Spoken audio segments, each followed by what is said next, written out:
Body involves mainly the solid structure, how it is, how it looks like, and how it functions. Now, siddhas, the way siddhas have given importance to soul body, they give very minor importance. They give major importance to the rest of the bodies. The second body they're talking about is sukshma body, which is the one body which we cannot see. You can imagine in terms of energy. All of you know, there is an energy in the body. That energy is the one which is making all the solid structures to move and do all the functions, including your digestion, respiration, circulation, the nerve activities, brain activities, and so on. In Siddha's information on it, we call it a sukshma body, the body within the physical structure, which makes all these functions, which also is a reason for the mind to function. Okay. In that body, a lot of changes happening, and the mind is also changing accordingly. The Siddha studies the mind term. We talked in some of the class. Mind consisting of 4 different divisions again inside, which is manas, buddhi, siddham, and ahankara. Different kinds of mind which is involved with the sukshma body.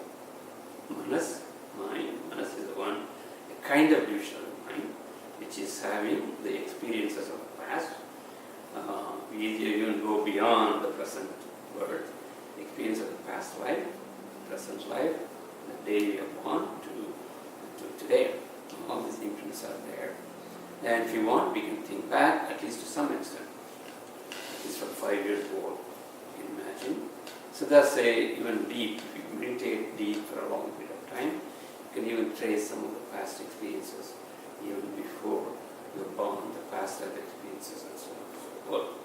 According to Gautama Buddha's books, his writings, Buddha, because of his deep meditation, he can go to 72,000 bodies inside himself, and he can tell all the experiences, which he can relate as the modern way of evolution, right from single-cell animal all the way to multicellular human beings, multicellular human beings with intellect and so on and so forth. So, our mind is having a lot of past impressions, including the present life. That we call as manas, a division. Now we also have a division which is buddhi. Buddhi is a division where we get information from outside. All of you know nowadays, all the kids get information from internet, Googling stuff. Most of us got knowledge through books in our period. And before us, people got knowledge through Guru Shishya Parampara. That means the Guru giving information to the Shishyas, those who came to the class, just by information through orally or mouth to ear, ear to mouth, and so on. So that is the Guru Parampara Shishya, or Gurukula way of studying and learning. Either way, the knowledge has been transmitted from one generation to generation, and it has been improved upon again and again. Now, that information we are using in everyday life. We apply that information for our everyday life in terms of thinking, in terms of your family, in terms of your view towards nature, and so on and so forth, which have become different branches of knowledge. That is buddhi. Buddhi is a division of mind which gathers information, new information from outside. And then we also have another part of the mind, is siddha. Siddham is a part of mind which makes decisions based on the information given to us. All the same persons are there in the same class, only some kids get the real science or real literature or real social science and so on. And then they try to use them depending on the interest. They are more into some of the branches of knowledge, and even their life they make decisions based on what they believe, what they understood. So Siddham is acting in different way in different people, making decisions based on the information given to one person. So it's a very important part of the mind. Another part within ourselves which we call ahankar, or ahankaram in Tamil. One should not imagine ahankaram in a common sense. When you say ahankaram, somebody is boasting about oneself in a common way of understanding. But ahankaram in Siddha's concept really means somebody who uses the energy forcefully. Right? Whenever we talk about Aman, or mother, or Shakti, we call Angari, Omkari. Angari is Ahankar. That means whenever there is a bad force, she comes with a lot of energy to remove that force from the world. That is what we call Angari. The same force is also within us. That is called Ahankar. Ahankar within us. Whenever we are interested in certain things so much, when you like to do something, we go with a lot of force and finish it. When we don't like to do certain things, that Ahankar is not going to help that much. So that is why sometimes even people suggest you better take a career where you are really interested in, not for somebody else liking. So you can go with full force with Ahankar. So Manas, Buddhi, Siddham, Ahankar. So all these four different types of mind is involved, is affected by the Sukshma body. The Sukshma body changes, your Manas also changes, your Buddhi changes, Ahankar changes, your Siddham also changes. So our mind is not steady all the time. It is affected by the Sukshma body. Now, how does the Sukshma body function?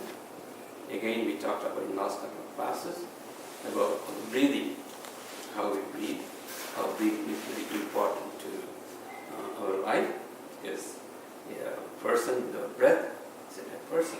We all know that breathing every second, every microsecond is very important for us. So what do we get through breathing? Siddhasa found out, once again, even though modern science say we breathe in oxygen, we breathe out carbon dioxide through a respiratory system, the lungs and nostrils and the cell structures. In Siddha's knowledge, I want to look at this breathing in a different way, because according to them, the whole body is breathing. The whole body is breathing because you can see when you breathe, your stomach moves, your whole body feels refreshed. With the deep breathing, you feel differences there. So Siddha's call this breathing in, breathing out, also involve taking in energy called pranic energy. Pranic energy is taken in, and pranic energy is also given out after its usage in the body. So Siddha's found out that there is some stock of pranic energy we come with our life, and there is a stock of pranic energy we get because of our deep sleep, and that is the pranic energy we are using. And during the breathing, we usually lose some of them because of our improper way of breathing. They say that usually we take breath of about 8 inches, and breathe out, we breathe out for 12 inches. That is in terms of pranic energy. That means breathing in 8 inches of pranic energy, and breathing out, we are losing 4 inches because that is 12 inches. So whatever energy we are storing by our deep sleep and from inwards energy, that is being spent every day. Of course, some of this energy comes from our food also. Pranic energy is a little different from the regular energy which we get through our food. So Siddhas have devised a way of breathing by which we can store that energy also. So instead of breathing out 12 inches of pranic energy, you take in, keep it for some time, so the energy is stored. You breathe out only maybe 4 inches. So you are breathing in 8 inches, breathe out only 4 inches. That way you can store the 4 inches of pranic energy within yourself. Now normally consciously is very difficult to do it. It has to be done by practice. It has to be done step by step. We call that wash yoga in Siddha's way of knowledge, Siddha's way of teaching, called wash yoga. You have to do that by practice regularly. So by their discoveries, they found out more and more pranic energy you keep within yourself. Your body doesn't get decay. You don't get disease, you don't get age,